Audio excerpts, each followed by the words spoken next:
श्री शिवाय नमस्तुभ्यं, श्री शिवाय नमस्तुभ्यं। श्री राम श्री राम श्री राम श्री राम। आइए आज मैं आपको श्री सीता जी के जन्म की कथा सुनाती हूँ। अद्भुत रामायण के अनुसार श्री सीता जी रावण की पुत्री थी, इसीलिए कहा जाता है कि राम रावण के दामाद थे।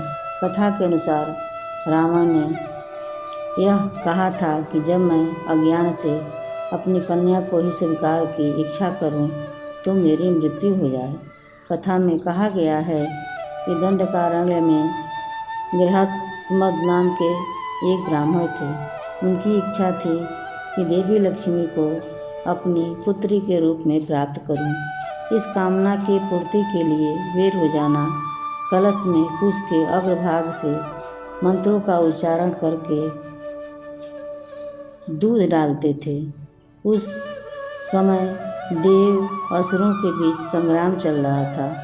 एक दिन रावण उस ब्राह्मण की कुटिया पर पहुंच गया। ब्राह्मण उस समय कुटिया में नहीं थे। रावण ने इसका फायदा उठाकर आश्रम के अन्य ब्राह्मणों और ऋषियों को घायल कर दिया। उन्हें घायल करने के बाद रावण उनके बहते हुए रक्त को उसी कलश में डालकर लंका ले आया। लंका लाकर उसने अपनी पत्नी मंदोदरी को वह कलश सौंप कर बोला कि इसमें जहर भरा है, इसे रख दो। कुछ दिन पश्चात रावण मंदोदरी को अकेला छोड़कर विहार करने के उद्देश्य से चला गया, जो मंदोदरी को पसंद नहीं आया।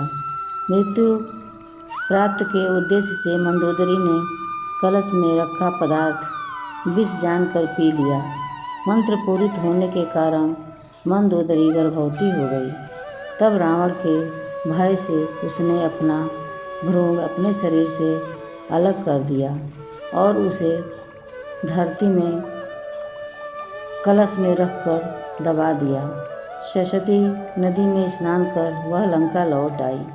समय बीतने पर जब जनकपुर में सूखा पड़ा और राजा रानी ने मिलकर सोने का हल चलाकर मिट्टी को जोता तो हल का फल उसी कलश से टकरा गया, जिससे मंदोदरी का गर्भ था, जो मंत्रों से रक्षित था।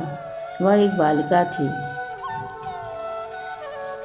जो राजा जनक को प्राप्त हुई। एक कथा और भी आती है कि लक्ष्मी जी एक की कथा है,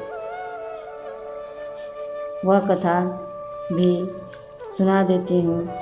वेदवती की कथा आप सुन चुके हैं। यह भी कथा है कि मंदोदरी के गर्भ से वेदवती ने जन्म लिया था।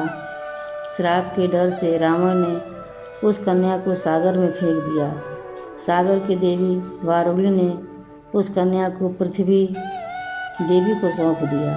पृथ्वी ने कन्या सुनैना को सौंप दिया, जिसके बाद राजा जनक व रानी सुनैना ने उनका नाम जानकी रखा और उनका पालन पोषण किया। कथा को लाइक करें, सब्सक्राइब करने में मन खोल के सब्सक्राइब करें, आशीर्वाद दें। आगे की कथा अगले वीडियो में सुनाऊंगी।